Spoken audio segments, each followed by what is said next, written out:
Morning നമ്മൾ BBAയുടെ സ്റ്റാറ്റിസ്റ്റിക്സിൻ്റെ sem 2ലേക്ക് കിടക്കുകയാണ്. Sem 2ൻ്റെ first chapter എന്ന് പറയുന്നത് തിയറി ഓഫ് പ്രോബബിലിറ്റി ആണ്. അപ്പോൾ പ്രോബബിലിറ്റി എന്ന് പറഞ്ഞാൽ എന്താ? പ്രോബബിലിറ്റി എന്ന് പറയുമ്പോൾ നമ്മൾ പോസിബിലിറ്റി അല്ലെങ്കിൽ ചാൻസ് ഓഫ് ഒക്യറിങ് സംതിങ്, അതിനെയാണ് നമ്മൾ പ്രോബബിലിറ്റി എന്ന് പറയുന്നത്. നമ്മൾ നേരത്തെയുള്ള സ്കൂളിലൊക്കെ നമ്മൾ പഠിച്ചിട്ടുള്ള +1 +2 ഈ പ്രോബബിലിറ്റീനെ പറ്റിയൊക്കെ നമ്മൾ ഡീറ്റെയിൽ ആയിട്ടൊക്കെ പഠിക്കുന്നതാണ്. അപ്പോൾ പ്രോബബിലിറ്റി എന്നുകൊണ്ട് ഉദ്ദേശിക്കുന്നത് എന്തെങ്കിലും ഒരു കാര്യം നടക്കാനുള്ള ആ ഒരു ചാൻസ് അല്ലെങ്കിൽ ഒരു പോസിബിലിറ്റീനെ നമ്മൾ പ്രോബബിലിറ്റി എന്നുകൊണ്ട് ഉദ്ദേശിക്കുന്നത്. അവിടെ നമുക്ക് ഇതായിരിക്കും നടക്കുന്നതെന്ന് ഉറപ്പിച്ച് പറയാൻ വേണ്ടിയിട്ട് പറ്റത്തില്ല. അവിടെ ഒരു ചാൻസ് അല്ലെങ്കിൽ പോസിബിലിറ്റി ആയി മാത്രമേ നമുക്കവിടെ മെൻഷൻ ചെയ്യാൻ വേണ്ടിയിട്ട് പറ്റത്തുള്ളൂ. ഇപ്പോൾ എക്സാമ്പിൾ പറയുകയാണെങ്കിൽ എനിക്ക് ചിലപ്പോൾ ആ ജോലി കിട്ടുമായിരിക്കും, അപ്പം നമുക്ക് ഉറപ്പില്ല ജോലി കിട്ടുമോ ഇല്ലയോ എന്ന്.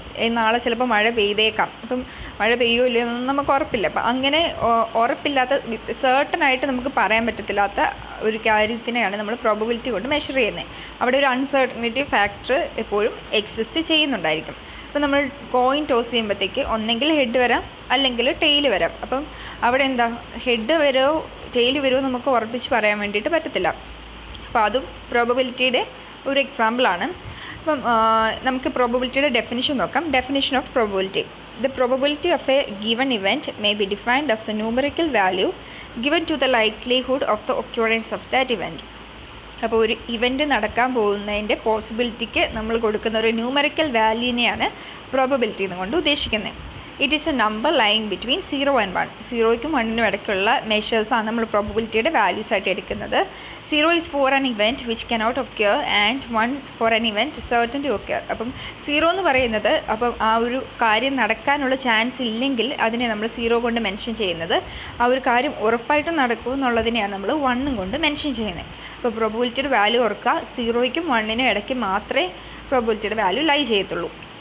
0 എന്ന് പറയുന്നത് ഒരിക്കലും നടക്കത്തില്ലാത്ത ഇവൻറ്റിനെയും 1 എന്ന് പറയുന്നത് ഷുവർ ഇവൻറ്റിനെയാണ് മെൻഷൻ ചെയ്യുന്നത്.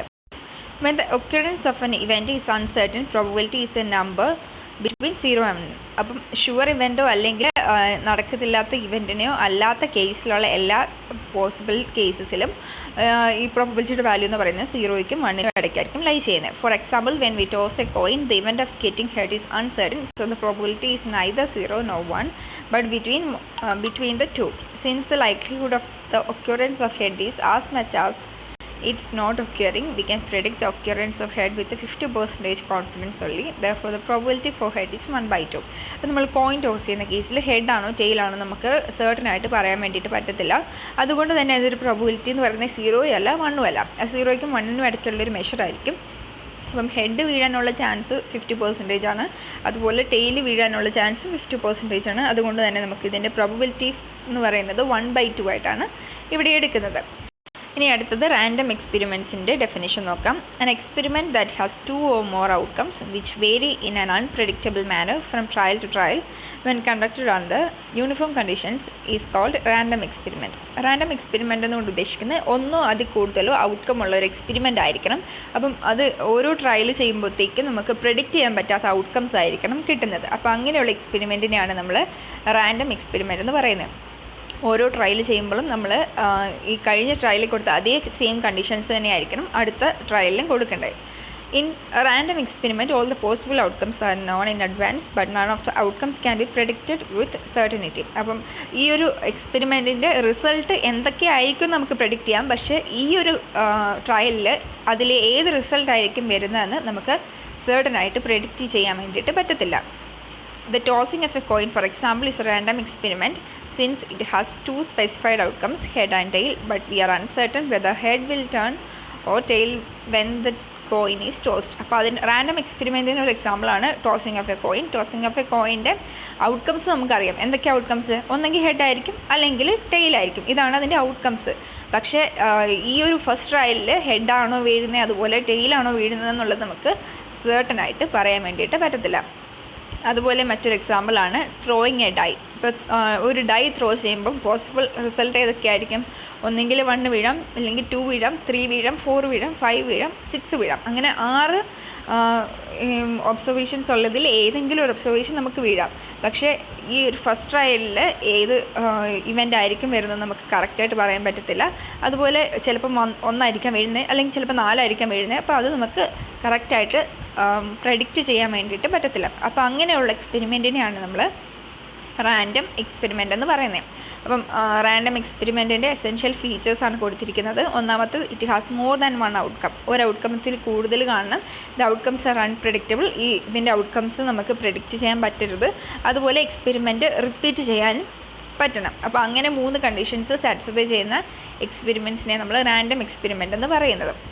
ഇനി സാമ്പിൾ പോയിൻ്റ് അല്ലെങ്കിൽ simple event or elementary outcome അതെന്താണെന്ന് നോക്കാം. Every indecomposable outcome of a random experiment is called sample point of that random experiment. അപ്പോൾ റാൻഡം എക്സ്പെരിമെൻറ്റിൻ്റെ ഔട്ട്കംസിലുള്ളതിൽ ഈച്ച് ആൻഡ് എവറി പോയിൻറ്റിന് പറയുന്നതാണ് സാമ്പിൾ പോയിൻ്റ് എന്ന്. എക്സാമ്പിൾ പറയുകയാണെങ്കിൽ when a coin is tossed getting head is a sample point. അപ്പോൾ നമ്മൾ coin toss ചെയ്യുമ്പോഴത്തേക്ക് ഹെഡോ ടെയിലോ വീഴും. അപ്പോൾ അതിലെ ഹെഡ് എന്ന് പറയുന്ന ആ ഒരു സിംഗിൾ ഇവൻറ്റിനെ നമ്മൾ സാമ്പിൾ പോയിൻ്റ് എന്നുകൊണ്ട് ഉദ്ദേശിക്കുന്നത്.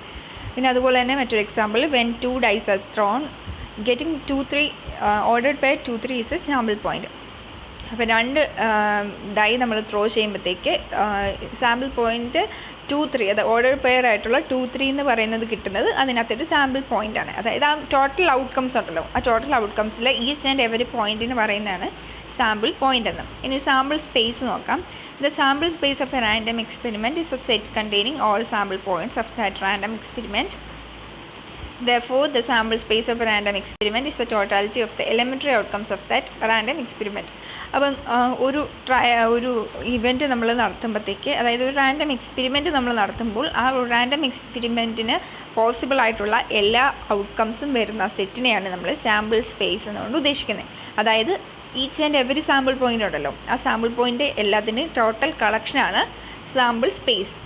എക്സാമ്പിൾ പറയുകയാണെങ്കിൽ, when a coin is tossed the sample space is head tail. അപ്പം ഒരു കോയിൻ ടോസ് ചെയ്യുമ്പോഴത്തേക്ക് 2 ഔട്ട്കംസേ നമുക്ക് കിട്ടത്തുള്ളൂ, ഒന്നെങ്കിൽ ഹെഡ് അല്ലെങ്കിൽ ടെയിൽ. അപ്പോൾ ആ ഒരു 2 ഔട്ട്കമും ഒരുമിച്ചുള്ള സെറ്റിനെയാണ് നമ്മൾ സാമ്പിൾ സ്പേസ് എന്നുകൊണ്ട് ഉദ്ദേശിക്കുന്നത്.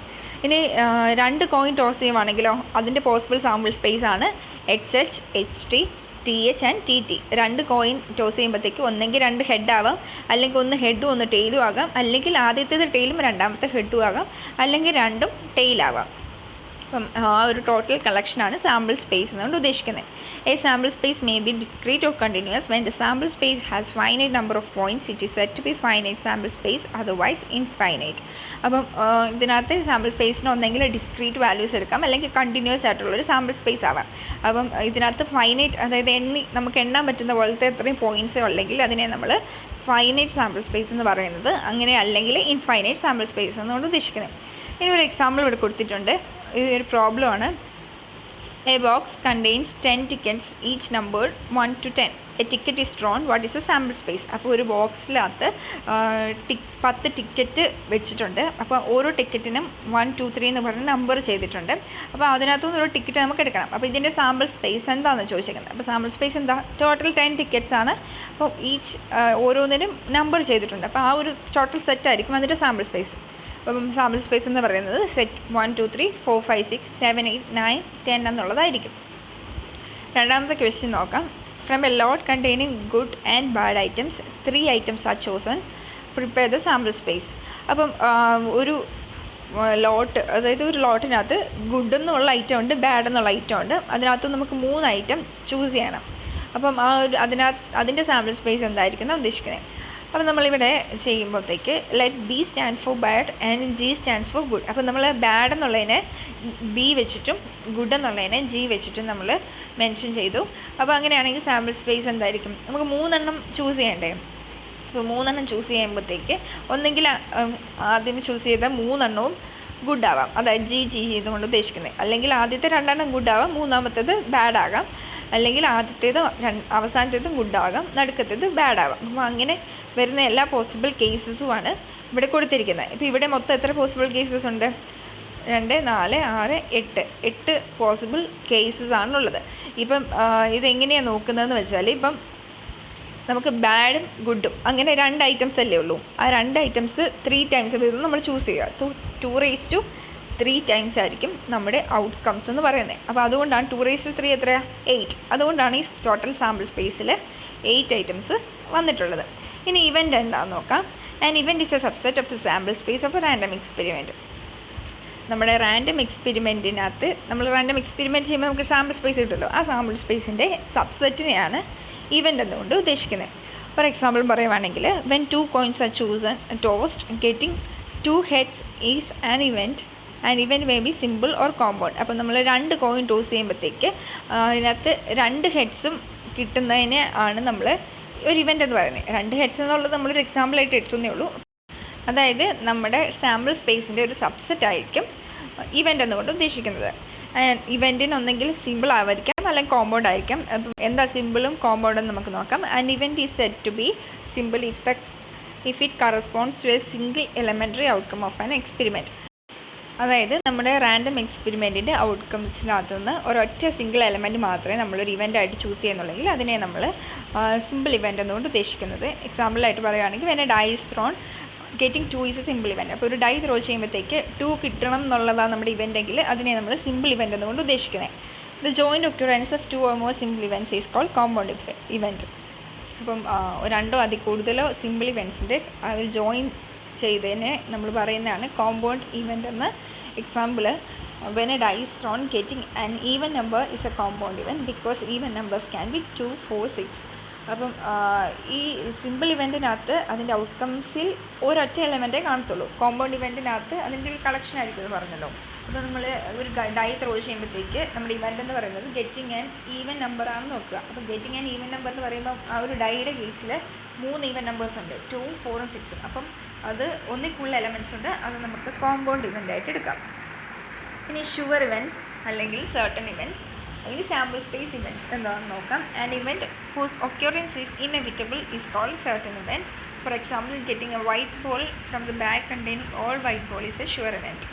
ഷുവർ ഇവൻ്റ് എന്നുകൊണ്ട് ഉദ്ദേശിക്കുന്ന ഈ ഒരു കാര്യം നടക്കുമെന്ന് ഉറപ്പാണ്. അപ്പം നമുക്കിപ്പം ചെയ്യാൻ പോകുന്ന ആ ഒരു ഇവൻറ്റ് നമുക്ക് സർട്ടനായിട്ട് നടക്കും. അപ്പോൾ അങ്ങനെയുള്ള ഇവൻറ്റിനെ നമ്മൾ ഷുവർ ഇവൻറ്റ് അല്ലെങ്കിൽ സർട്ടൺ ഇവൻ്റ് എന്ന് പറയുന്നത്.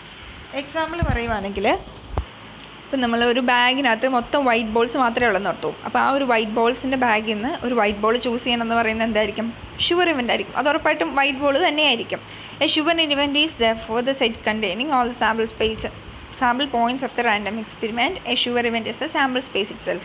അപ്പോൾ ആ ഒരു ഷുവർ ഇവൻറ്റിനകത്ത് ആ ഒരു സാമ്പിൾ സ്പേസിനകത്ത് എല്ലാ പോയിൻറ്റ്സും ഇൻക്ലൂഡഡ് ആയിരിക്കും. അതുകൊണ്ട് നമുക്ക് എന്ത് പറയാം? ഷുവർ ഇവൻ്റ് എന്ന് പറയുന്നത് സാമ്പിൾ സ്പേസ് തന്നെയായിരിക്കും. ഇനി ഇമ്പോസിബിൾ ഇവൻറ്റ് അല്ലെങ്കിൽ empty set. If an event cannot occur when the random experiment is conducted, then that event is an impossible event. For example, getting a white ball from a bag containing all black ball is an impossible event. അപ്പം impossible event എന്നുകൊണ്ട് ഉദ്ദേശിക്കുന്നത് ആ ഒരു event നടക്കുന്ന കാര്യം possible ആയിട്ടുള്ളതായിരിക്കത്തില്ല. അപ്പം അങ്ങനെ നടക്കത്തില്ലാത്ത കാര്യങ്ങൾക്ക് വേണ്ടിയിട്ടാണ് നമ്മൾ ഇമ്പോസിബിൾ ഇവൻറ്റ് എന്നുകൊണ്ട് ഉദ്ദേശിക്കുന്നത്. ഫോർ എക്സാമ്പിൾ പറയുവാണെങ്കിൽ, നമുക്കൊരു ബാഗ് നിറച്ച് ബ്ലാക്ക് ബോൾ മാത്രമേ ഉള്ളെന്ന് വെച്ചു. അപ്പോൾ ആ ഒരു ബ്ലാക്ക് ബോളിൻ്റെ ബാഗിനകത്തുനിന്ന് ഒരു വൈറ്റ് ബോൾ കിട്ടണം എന്ന് പറഞ്ഞാൽ നമ്മുടെ ഇവൻറ്റ് എടുക്കുന്നതെങ്കിൽ, അപ്പം ബ്ലാക്ക് ബോളിൻ്റെ ബാഗിൽ നിന്ന് നമുക്ക് വൈറ്റ് ബോൾ എടുക്കാൻ പറ്റത്തില്ലല്ലോ. അപ്പോൾ അതൊരു ഇമ്പോസിബിൾ ഇവൻ്റ് ആയിരിക്കും. An impossible event is an empty set as it contains no sample point of the random experiment. An empty set can be denoted by 5. അപ്പം empty സെറ്റിനകത്ത് ഒരു സാമ്പിൾ പോയിന്റിലുള്ള ഒരേ എലമെൻസും കാണത്തില്ല. അപ്പം empty സെറ്റിനെ ഡിനോട്ട് ചെയ്യാൻ യൂസ് ചെയ്യുന്ന സിമ്പിളാണ് ഈ 5 എന്നുകൊണ്ട് ഉദ്ദേശിക്കുന്നത്. ഇനി uncertain events. An event is said to be uncertain if its happening is neither sure nor impossible. That is, the happening of an uncertain event cannot be predicted. For example, getting a white ball from a bag containing white and black ball is uncertain.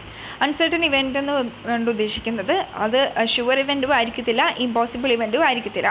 ഇതിൻ്റെ രണ്ടിൻ്റെ ഇടയ്ക്ക് നിൽക്കുന്ന ആയിരിക്കും. അപ്പം ഇതിൽ ഉറപ്പായിട്ട് നടക്കുമെന്നും നമുക്ക് ഉറപ്പ് പറയാൻ വേണ്ടി പറ്റത്തില്ല.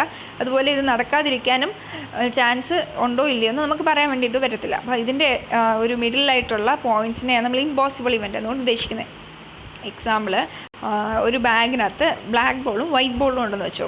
അപ്പോൾ അതിൽ നിന്ന് വൈറ്റ് ബോൾ എടുക്കുക എന്നുള്ളത് നമുക്ക് നമുക്ക് നടക്കുമെന്നും പറയാൻ പറ്റത്തില്ല. ഇനി വൈറ്റ് ബോൾ തന്നെയാണ് കിട്ടുന്നതെന്ന് ഉറപ്പായിട്ടും പറയാൻ വേണ്ടിയിട്ട് പറ്റത്തില്ല. അങ്ങനെയുള്ള ഇവൻറ്റ്സിനെയാണ് നമ്മൾ അൺസർട്ടൺ ഇവൻറ്റ്സ് എന്നുകൊണ്ട് ഉദ്ദേശിക്കുന്നത്.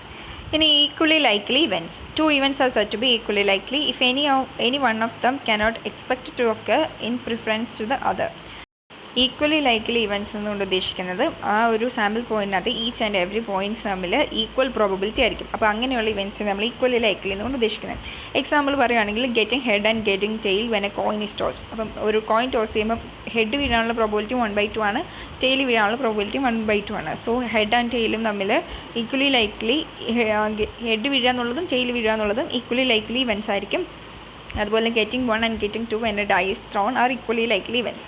അപ്പം ഒരു ഡൈ ത്രോ ചെയ്യുമ്പോഴത്തേക്ക് 1 തൊട്ട് 6 വരെ വീഴാനുള്ള പ്രോബബിലിറ്റി സെയിം ആണ്. അപ്പം അതിലേതെങ്കിലും 2 വീഴുന്നത് എന്ന് പറയുന്നത് ഈക്വലി ലൈക്ലി ഇവൻറ്റ്സ് ആയിരിക്കും. Mutually exclusive events. A set of events are set to be mutually exclusive if the occurrence of one of them excludes or prevents the possibility of the occurrence of the others. Two mutually exclusive events cannot occur simultaneously in the same trial. Mutually exclusive events എന്നുകൊണ്ട് ഉദ്ദേശിക്കുന്നത് 2 events ഉണ്ടെന്ന് നോക്കുക. അതിൽ ഒരു event ഉണ്ടായിക്കഴിഞ്ഞാൽ മറ്റേ event ഉണ്ടാവാനുള്ള chance അവിടെ കാണത്തില്ല.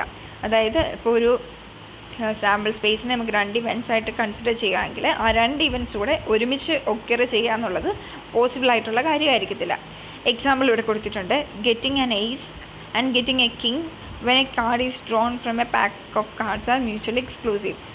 നമുക്ക് പാക്ക് ഓഫ് 52 കാർഡ്സ് ആണുള്ളത്. 52 കാർഡ്സിനകത്ത് നിന്ന് ഒരു കാർഡ് സെലക്ട് ചെയ്യാൻ പറയുമ്പോഴത്തേക്ക് ഇവിടെ കൊടുത്തിരിക്കുന്ന എക്സാമ്പിൾ എയ്സും കിങ്ങും എന്നുള്ളതാണ്. അപ്പം ഒരു കാർഡ് സെലക്ട് ചെയ്യുമ്പോഴത്തേക്ക് അറ്റ് എ ടൈം ഒന്നെങ്കിൽ അത് എയ്സ് ആയിരിക്കും അല്ലെങ്കിൽ കിങ് ആയിരിക്കും. രണ്ടും കൂടെ ഒരുമിച്ച് നമുക്ക് അറ്റ് എ ടൈം പറ്റത്തില്ല. അത് മ്യൂച്വലി എക്സ്ക്ലൂസീവ് ഇവൻറ്റിൻ്റെ എക്സാമ്പിളാണ്.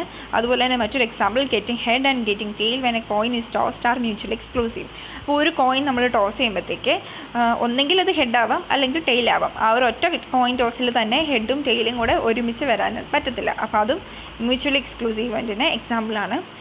Note if A and B are mutually exclusive then A intersection B is equal to null set. That is A 2 sets are disjoint. അപ്പം ഇത് ഓർത്തിരിക്കുക. എയും ബിയും 2 മ്യൂച്വലി എക്സ്ക്ലൂസീവ് ആയിട്ടുള്ള സെറ്റാണെങ്കിൽ അതിൽ എ ഇൻ്റർസെക്ഷൻ ബി എന്ന് പറയുന്നത് എന്തായിരിക്കും? നൾ സെറ്റ് ആയിരിക്കും. ഇനി എക്സോസ്റ്റീവ് ഇവൻറ്റ് നോക്കാം. A group of events is set to be exhaustive when it includes all the possible outcomes of the random experiment under consideration. That is, if a set of events are exhaustive, at least one of them will happen in any trial of the random experiment. അപ്പം exhaustive events എന്ന് പറയുന്നത് ആ ഒരു set of ഇവൻറ്റ്സിനകത്ത് നമ്മുടെ sample സ്പേസിനകത്തുള്ള എല്ലാ പോയിൻറ്റ്സും ആ ഒരു ഇവൻറ്റ്സിനകത്ത് included ആയിരിക്കും. ഈ സാമ്പിൾ സ്പേസിലുള്ള എല്ലാ ഇവൻറ്റ്സും ഇൻക്ലൂഡഡ് ആയിട്ടുള്ള ഇവൻറ്റ്സിനെയാണ് നമ്മൾ എക്സോസ്റ്റീവ് ഇവൻറ്റ്സ് എന്നുകൊണ്ട് ഉദ്ദേശിക്കുന്നത്. Example when a die is thrown, outcomes 1, 2, 3, 4, 5 and 6 together will form exhaustive events because one of them will occur when a die is thrown. അപ്പം ഒരു ഡൈ ത്രോ ചെയ്യുമ്പോഴത്തേക്ക് 1 തൊട്ട് 6 വരെ വീഴുക എന്നുള്ളതാണ് നമ്മുടെ ടോട്ടൽ സാമ്പിൾ സ്പേസ്. അപ്പോൾ ആ ടോട്ടൽ സാമ്പിൾ സ്പേസ് മൊത്തത്തിൽ ഇൻക്ലൂഡഡ് ആയിട്ടുള്ള ഇവൻറ്റ്സിനെയാണ് നമ്മൾ എക്സോസ്റ്റീവ് ഇവൻറ്റ്സ് എന്നുകൊണ്ട് ഉദ്ദേശിക്കുന്നത്. ഇനി mutually exclusive and exhaustive events. A set of events are set to be mutually exclusive and exhaustive if one of them must and only one can occur. That is, A, B, C are said to be mutually exclusive and exhaustive if they are mutually exclusive and second one is exhaustive. അപ്പം ഈ ഒരു mutually exclusive and exhaustive എന്ന് പറയുന്ന property ഒരുമിച്ച് വന്നാൽ ഈ ഇപ്പം നമ്മൾ മേളിൽ പറഞ്ഞ 2 പ്രോപ്പർട്ടീസ് ഉണ്ടല്ലോ, അത് ടുഗെദറായിട്ട് ഒക്യൂർ ചെയ്യണമെന്ന് മാത്രമേ ഉള്ളൂ. അപ്പം ഒരു എ ബി സി എന്ന് പറയുന്ന 3 ഇവൻറ്റ്സ് ആണെങ്കിൽ അത് മ്യൂച്വലി എക്സ്ക്ലൂസീവ് ആൻഡ് എക്സോസ്റ്റീവ് ആണെങ്കിൽ അതിൻ്റെ ആദ്യം അത് മ്യൂച്വലി എക്സ്ക്ലൂസീവ് എന്നുള്ള കണ്ടീഷൻ സാറ്റിസ്ഫൈ ചെയ്യണം. അതുപോലെ തന്നെ എക്സോസ്റ്റീവ് എന്നുള്ള കണ്ടീഷനും സാറ്റിസ്ഫൈ ചെയ്യണം.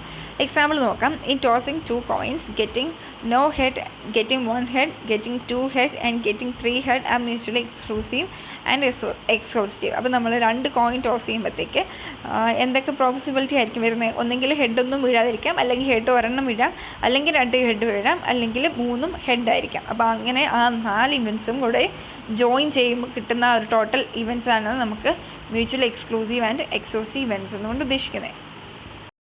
Not if A, B, C are mutually exclusive and exhaustive events, then A intersection B is equal to null set, A intersection C is equal to null set, B intersection C is equal to null set, A intersection B intersection C is equal to null set and S is equal to A union B union C. അപ്പം 3 A B C എന്ന് പറയുന്ന 3 സെറ്റാണെന്ന് വെച്ചു. ആ 3 set ഈ mutual exclusive and exhaustive events ആണ്. അപ്പോൾ അങ്ങനെയാണെങ്കിൽ അതിൻ്റെ ഇൻ്റർസെക്ഷൻസ് എല്ലാം നൾ സെറ്റ് ആയിരിക്കും. യൂണിയൻ ടോട്ടൽ സാമ്പിൾ സ്പേസ് ആയിരിക്കും. Any independent events, 2 or more events are said to be independent if the occurrence of one of them in no way affects the occurrence of the other or the others.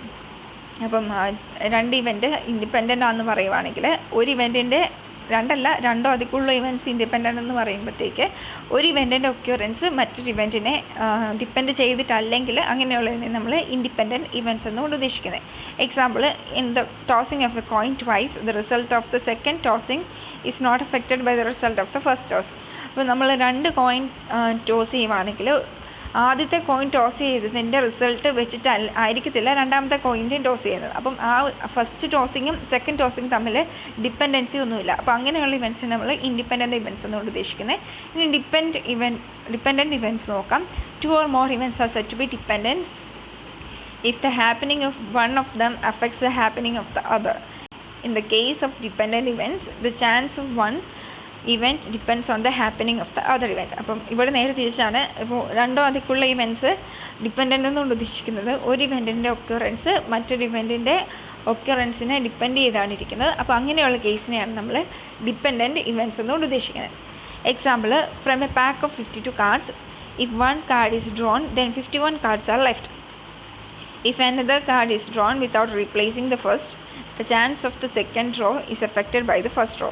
അപ്പോൾ നമുക്ക് pack of 52 cards ആണുള്ളത്. അപ്പോൾ അതിൽ നിന്ന് നമ്മളൊരു card select ചെയ്ത് കഴിഞ്ഞ് നമ്മൾ ആ കാർഡ് തിരിച്ച് വെക്കുന്നില്ലെന്ന് വെച്ചു. അപ്പോൾ അങ്ങനെയാണെങ്കിൽ ഇപ്പം മിച്ചം എത്ര കാർഡുണ്ട്?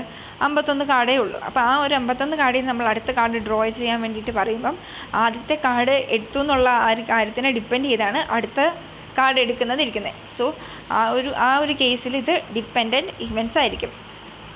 Therefore, drawing a king first and without replacing it, drawing again a king are dependent events. അപ്പം നമ്മൾ ആദ്യത്തെ പ്രാവശ്യം കാർഡ് ഡ്രോ ചെയ്തപ്പോൾ കിങ് ആണെന്ന് കിട്ടിയെന്ന് വെച്ചു. അപ്പോൾ ആ ഒരു കിങ് നമ്മൾ തിരിച്ചു വെക്കുന്നില്ല. അപ്പോൾ അടുത്ത കേസിൽ നമ്മൾ പിന്നെ ഒരു കിങ് എടുക്കുമ്പോഴത്തേക്ക് ബാക്കി 3 കിങ് കൂടെ ഉള്ളൂ. സോ അത് ഡിപ്പെൻഡൻറ്റ് ഇവൻറ്റ്സ് ആണ്. ഇനി കുറച്ച് ഓൾജിബ്ര ആണ് കാണിക്കുന്നത്. എങ്ങനെയാണ് ഇതെല്ലാം മെൻഷൻ ചെയ്യുന്നതെന്നുള്ളതിൻ്റെ സിംബോളിക്കായിട്ടുള്ള കാര്യം കൊടുത്തേക്കുന്നത്. If A and B are 2 events, A compliment എന്നുകൊണ്ട് ഉദ്ദേശിക്കുന്നത്, അതായത് A raised to C എന്നുകൊണ്ട് എഴുതിയിരിക്കുന്ന ഫസ്റ്റ് വണ്ണെന്ന് പറഞ്ഞ് കൊടുത്തേക്കുന്നത് നോട്ട് എ എന്നാണ് അതിൻ്റെ അർത്ഥം. അതായത് എ അല്ലാത്തത് എന്നാണ് അതുകൊണ്ട് ഉദ്ദേശിക്കുന്നത്. ഇനി A യൂണിയൻ ബി, എ കഴിഞ്ഞിട്ട് യു പോലത്തെ ഒരു സിമ്പിളും ബിയും കൂടെ ആണെങ്കിൽ A യൂണിയൻ ബി, അതായത് അറ്റ്ലീസ്റ്റ് 1 എ അല്ലെങ്കിൽ ബി, ഇത് രണ്ടിലെ ഏതെങ്കിലും ഒന്ന് അതിനകത്ത് ഇൻക്ലൂഡഡ് ആയിരിക്കും. അതാണ് അറ്റ്ലീസ്റ്റ് 1 എന്നുകൊണ്ട് ഉദ്ദേശിക്കുന്നത്. ഇനി A ഇൻ്റർസെക്ഷൻ ബി, മൂന്നാമത്തേത് A ഇൻ്റർസെക്ഷൻ ബി എന്നുകൊണ്ട് ഉദ്ദേശിക്കുന്നത് ബോത്ത് എ ആൻഡ് ബി, അതായത് എയിലും കാണണം ബിയിലും കാണണം, അങ്ങനെയുള്ളതാണ് A ഇൻ്റർസെക്ഷൻ ബി. ഇനി A ഇൻ്റർസെക്ഷൻ ബി കോംപ്ലിമെൻ്റ് എന്നുകൊണ്ട് ഉദ്ദേശിക്കുന്നത് only A or exactly A, അതായത് എ മാത്രമേ അതിനകത്ത് കാണത്തുള്ളൂ, ബിയുടെ ഒരു എലമെൻറ്റും അതിനകത്ത് കാണത്തില്ല. ഇനി 5th one, A intersection B compliment union A compliment intersection B, അതിനകത്ത് കൊണ്ട് ഉദ്ദേശിക്കുന്നത് ഒൺലി 1 ഓർ എക്സാക്ട്ലി 1, അതായത് ഏതെങ്കിലും ഒന്നായിരിക്കും. ഇനി കോംപ്ലിമെൻറ്റ് ഓഫ് ഇവൻ്റ് നോക്കാം. ഇത് event A and event not A are called complementary events. If A is an event then not A is complement of A. അപ്പം കോംപ്ലിമെൻ്ററി ഇവൻറ്റ്സ് എന്നുകൊണ്ട് ഉദ്ദേശിക്കുന്ന എയും എ അല്ലാത്തതും. അപ്പോൾ ആ രണ്ട് ഇവൻറ്റ്സോട് ജോയിൻ ചെയ്തിട്ടുള്ളത് തന്നെയാണ് നമ്മൾ കോംപ്ലിമെൻ്ററി ഇവൻറ്റ്സ് എന്നുകൊണ്ട് ഉദ്ദേശിക്കുന്നത്. ഇപ്പോൾ എ എന്ന് പറയുന്ന ഒരു ഇവൻ്റ് ആണെങ്കിൽ എ അല്ലാത്തത്, അതായത് നോട്ട് എ എന്ന് പറയുന്നതായിരിക്കും എയുടെ കോംപ്ലിമെൻറ്റ്. ഇവിടെ ഒരു വെൻ ഡയഗ്രാം കൊടുത്തിട്ടുണ്ട്. അതിൽ എയുടെയും എ കോംപ്ലിമെൻറ്റിൻ്റെ റെപ്രസെൻറ്റേഷൻ കൊടുത്തിട്ടുണ്ട്. ഇപ്പോൾ ഈ വെൻ ഡയഗ്രത്തിൻ്റെ നടുക്കത്തെ ആ സെൻട്രൽ പോർഷൻ, അതായത് സർക്കിൾ പോലെയുള്ളതാണ് എ എങ്കിൽ ആ ഒരു സർക്കിൾ ഒഴിച്ചിട്ടുള്ള ബാക്കി എല്ലാ പോർഷൻസും ആയിരിക്കും എ കോംപ്ലിമെൻ്റ് എന്നുകൊണ്ട് ഉദ്ദേശിക്കുന്നത്. അപ്പം A complement basically U minus A, where U stands for sample space. അപ്പം എ എന്ന് പറയുന്ന എ കോംപ്ലിമെൻറ്റിനെ എങ്ങനെ റെപ്രസെൻറ്റ് ചെയ്യുന്നതെന്ന് വെച്ചാൽ യു എന്ന് പറയുന്നത് നമ്മൾ ടോട്ടൽ സാമ്പിൾ സ്പേസ് ആണെങ്കിൽ ആ ടോട്ടൽ സാമ്പിൾ സ്പേസിൽ നിന്ന് എ എന്ന് പറയുന്ന ആ ഒരു ഇവൻറ്റ് സബ്ട്രാക്ട് ചെയ്യുമ്പോൾ കിട്ടുന്ന ബാക്കി എലമെൻറ്റ്സ് ആയിരിക്കും A complement. A and A complement belong to the same random experiment. Example 1, tossing a coin, getting head and getting tail are complementary events. That is, A is getting head and A complement is equal to getting tail. അപ്പം എയും A കോംപ്ലിമെൻറ്റും ഒരു random എക്സ്പെരിമെൻറ്റിൻ്റെ same elements തന്നെ ആയിരിക്കും. അപ്പം ഇതിനകത്തൊരു example കൊടുത്തേക്കുന്നത്, നമ്മൾക്കൊരു tossing of a coin ചെയ്യുവാണെങ്കിൽ എ എന്ന് പറയുന്നത് നമുക്ക് ഗെറ്റിംഗ് ഹെഡായിട്ട് എടുക്കുവാണെങ്കിൽ എ കോംപ്ലിമെൻറ്റ് എന്തായിരിക്കും? ഗെറ്റിംഗ് ടെയിൽ ആയിരിക്കും. കാരണം 2 ചാൻസസേ ഉള്ളൂ, ഒന്നെങ്കിൽ ഹെഡ് വരിക അല്ലെങ്കിൽ ടെയിൽ വരിക. ഹെഡ് വരുന്നത് നമ്മൾ എ ആയിട്ട് എടുത്തുവാണെങ്കിൽ എ കോംപ്ലിമെൻ്റ് എന്ന് പറയുന്നത് ഹെഡ് വരാത്ത കേസ്, അതായത് ടെയിൽ വരുന്ന കേസായിരിക്കും. ഇനി രണ്ടാമത്തെ ഒരു example, getting at least 1 head and getting no head when 2 coins are tossed are complementary events. That is A is equal to at least 1 head and A complement is equal to no head. അപ്പം രണ്ട് coin toss ചെയ്യുന്ന കേസിൽ ഒരു ഹെഡെങ്കിലും വരിക എന്നുള്ളത് നമ്മൾ A ആയിട്ട് എടുക്കുകയാണെങ്കിൽ എ കോംപ്ലിമെൻറ്റ് എന്തായിരിക്കും? ഒരു ഹെഡ് പോലും വീഴുന്നില്ല എന്നുള്ളതായിരിക്കും. അതായത് എയുടെ നേരെ ഓപ്പോസിറ്റ് ആയിട്ടുള്ള ഇവൻ്റ് ആയിരിക്കും A complement. The outcomes of A complement will be those of the sample space which are not in A. എയിലില്ലാത്ത എല്ലാ എലമെൻറ്റ്സും ആയിരിക്കും എ കോംപ്ലിമെൻറ്റിൻ്റെ എലമെൻ്റ് ആയിട്ട് വരുന്നത്. ഇനി union of two events at least 1 or A or B. അപ്പോൾ യൂണിയൻ ഓഫ് ടു സെറ്റ്സ് എന്നുകൊണ്ട് ഉദ്ദേശിക്കുന്നത് എയിലുള്ളതും ബിയിലുള്ളതും രണ്ടിലും ഉള്ളതാണ്. അപ്പം ഇതിനകത്ത് അറ്റ്ലീസ്റ്റ് 1 എയിലെങ്കിലും കാണണം, അല്ലെങ്കിൽ ബിയിലെങ്കിലും കാണണം. ഓർ കേസാണ്. എയിൽ കണ്ടാലും മതി, അല്ലെങ്കിൽ ബിയിൽ കണ്ടാലും മതി. രണ്ടിലും കൂടെ ഒരുമിച്ച് കാണണമെന്ന് നിർബന്ധമില്ല. The union of two events A and B are denoted by A union B is a set of sample points in A or in B or in both. That is, example, A is equal to getting a multiple of 5 and B is equal to getting a multiple of 3. Then A union B is equal to getting a multiple of 5 or 3. അപ്പം ഇവിടെ കൊടുത്തിരിക്കുന്ന example clear ആണ്. A എന്ന് പറയുന്നത് multiple of 5 കിട്ടുക എന്നുള്ളതാണ് നമ്മൾ എയുടെ ഇവൻ്റ് ആയിട്ട് എടുത്തേക്കുന്നത്. ബിയുടെ ഇവൻ്റ് എന്ന് പറയുന്നത് ഗെറ്റിംഗ് എ മൾട്ടിപ്പിൾ ഓഫ് 3 ആണെന്ന് വെക്കുക. അപ്പോൾ എ യൂണിയൻ ബി എന്തായിരിക്കും? ഒന്നെങ്കിൽ മൾട്ടിപ്പിൾ ഓഫ് 5 ആയിരിക്കണം, അല്ലെങ്കിൽ മൾട്ടിപ്പിൾ ഓഫ് 3 ആയിരിക്കണം. രണ്ട് എലമെൻറ്റ്സും ഇതിനകത്ത് ഇൻക്ലൂഡഡ് ആണ്. In figure 1, A and B are intersecting. In figure 2, A and B are not intersecting. And in both cases, A union B is shaded. അപ്പം ഈ ഒരു വെൻ ഡയഗ്രാം കൊടുത്തതിനകത്ത് ഫസ്റ്റ് കേസിൽ നോക്കി, ഫസ്റ്റ് കേസിൽ എയും ബിയും ഇൻ്റർസെക്റ്റിംഗ് ആണ്. അതായത് എയിലുള്ള എലമെൻറ്റ്സും ബിയിലുള്ള എലമെൻറ്റ്സും തമ്മിൽ കോമൺ എലമെൻറ്റ്സ് ഉണ്ട്, അതുകൊണ്ടാണ് ഇൻ്റർസെക്റ്റിംഗ് വന്നത്. ഇനി ഇൻ്റർസെക്റ്റിംഗ് അല്ലാത്ത കേസ് ഇവിടെ കൊടുത്തേക്കുന്നത് ഈ രണ്ട് കേസിലുള്ള എ യൂണിയൻ ബി ആണ് ഇവിടെ ഷെയ്ഡ് ചെയ്ത് കൊടുത്തേക്കുന്നത്. A union B stands for at least one among the events A and B. In intersection of two events, both A and B. The intersection of two events A and B are denoted by A intersection B is the set of sample points common to both A and B. അപ്പം എയിലും കാണണം, ബിയിലും കാണണം. അങ്ങനെയുള്ള ഇവൻസിനെയാണ് നമ്മൾ intersection കൊണ്ട് ഉദ്ദേശിക്കുന്നത്. ഇപ്പോൾ example പറയുകയാണെങ്കിൽ ഈ സെയിം എക്സാമ്പിൾ എ എന്ന് പറയുന്നത് ഗെറ്റിംഗ് മൾട്ടിപ്പിൾ ഓഫ് 5 ആണ്, ബി എന്ന് പറയുന്നത് ഗെറ്റിംഗ് മൾട്ടിപ്പിൾ ഓഫ് 3 ആണ്. അപ്പോൾ എ ഇൻ്റർസെക്ഷൻ ബി എന്തായിരിക്കാം? ഗെറ്റിംഗ് എ മൾട്ടിപ്പിൾ ഓഫ് 15 ആയിരിക്കണം. അതായത് 5ൻ്റെ മൾട്ടിപ്പിൾ ആയിരിക്കണം, 3യുടെയും മൾട്ടിപ്പിൾ ആയിരിക്കണം. അങ്ങനെ മൾട്ടിപ്പിൾ വരുന്നത് എന്തായിരിക്കും? 15ൻ്റെ മൾട്ടിപ്പിൾ ആയിരിക്കും. കാരണം 5 × 3 ആണല്ലോ 15. അപ്പോൾ 15ൻ്റെ മൾട്ടിപ്പിൾ ആയിട്ട് വരുന്നതല്ലായിരിക്കും ഇൻ്റർസെക്ഷൻ കൊണ്ട് ഉദ്ദേശിക്കുന്നത്. ഇപ്പം ഈ ഫിഗറിനകത്ത് എ ഇൻ്റർസെക്ഷൻ ബി മാർക്ക് ചെയ്തിട്ടുണ്ട്. ഫസ്റ്റ് ഫിഗറിനകത്ത് ഇൻ്റർസെക്റ്റിംഗ് ആയിട്ടുള്ള കേസിൽ ആ ഒരു മിഡിൽ പോർഷൻ, ആ ഷെയ്ഡ് പോർഷൻ ആയിരിക്കും എ ഇൻ്റർസെക്ഷൻ ബി. അപ്പം ഇൻ്റർസെക്റ്റിംഗ് അല്ലാത്ത കേസിൽ എ ഇൻ്റർസെക്ഷൻ ബി കാണത്തില്ല. എയും ഡിസ്റ്റിങ്ക്റ്റ് ആയിട്ട് കിടക്കുവാണ്, ബിയും ഡിസ്റ്റിങ്ക്റ്റ് ആയിട്ട് കിടക്കുകയാണ്. അവർക്ക് കോമൺ പോയിൻറ്റ്സ് ഒന്നും ഇല്ലാത്തതുകൊണ്ട് ആ രണ്ടാമത്തെ കേസിലെ ഇൻ്റർസെക്ഷൻ ബി എന്തായിരിക്കും? നൾ സെറ്റ് ആയിരിക്കും.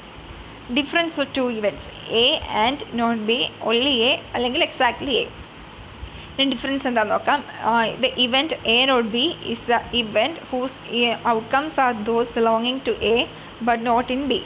Therefore A not B excludes from A outcomes common to A and B. അപ്പം അതായത് എ മൈനസ് ബി എന്ന് കൊണ്ട് ഉദ്ദേശിക്കുന്നത് അതായത് എയിൽ കാണണം, ബിയിൽ കാണരുത്. ആ ബി എന്ന് ഇപ്പം ഈ ഒരു വെൻ ഡയഗ്രാം കാണുമ്പോൾ നിങ്ങൾക്കത് മനസ്സിലാവും. നമുക്ക് എയും ബിയും തമ്മിൽ കൊടുത്തിട്ടുണ്ട്. അപ്പം എയ്ക്കും ബിക്കും കോമൺ ആയിട്ട് കുറച്ച് പോയിൻറ്റ്സ് ഉണ്ട്. ആ കോമൺ പോയിൻ്റ് എന്താ? ബിക്കും കോമൺ ആണ്. സോ ബിയിലുള്ള ഒരു എലമെൻറ്റ് പോലും കാണരുത്, എയിലുള്ള കാര്യങ്ങൾ മാത്രമേ കാണാവുള്ളൂ. സോ ആ കോമൺ പോയിൻറ്റും ബിയിലുള്ള ബാക്കി പോയിൻറ്റ്സും എക്സ്ക്ലൂഡ് ചെയ്തിട്ടുള്ള ബാക്കിയായിരിക്കും എ മൈനസ് ബി എന്നുകൊണ്ട് ഉദ്ദേശിക്കുന്നത്. ഇനി എക്സാക്ട്ലി വൺ അല്ലെങ്കിൽ symmetric difference of two events.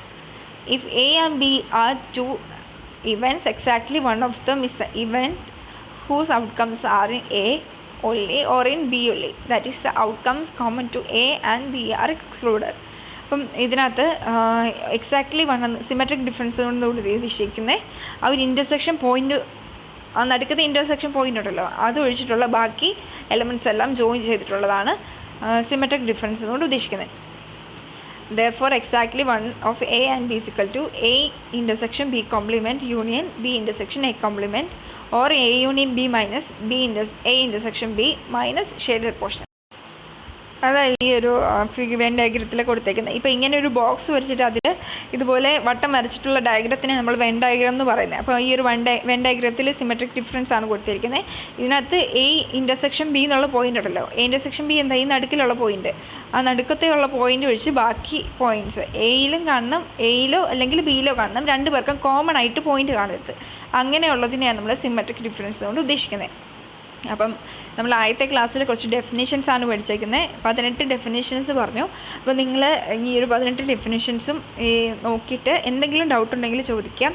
അപ്പോൾ നമുക്ക് ഇന്ന് 2 അവറുണ്ട്. ഫസ്റ്റ് അവറിൽ, അതായത് 3rd അവറിൽ നിങ്ങൾ ഈ വീഡിയോ കണ്ടിട്ട് 5th അവറിന് കംപ്ലീറ്റ് ചെയ്യുന്നതിന് മുമ്പായിട്ട് നിങ്ങൾ ഇതിൻ്റെ അസൈൻമെൻറ്റ് സബ്മിറ്റ് ചെയ്യണം. അതായത് ഈ 18 ഡെഫിനിഷനും നിങ്ങൾ നോട്ട്ബുക്കിൽ എഴുതിയിട്ട് അത് PDF ആയിട്ട് ഗൂഗിൾ ക്ലാസ് റൂമിൽ അപ്ലോഡ് ചെയ്താൽ മതി.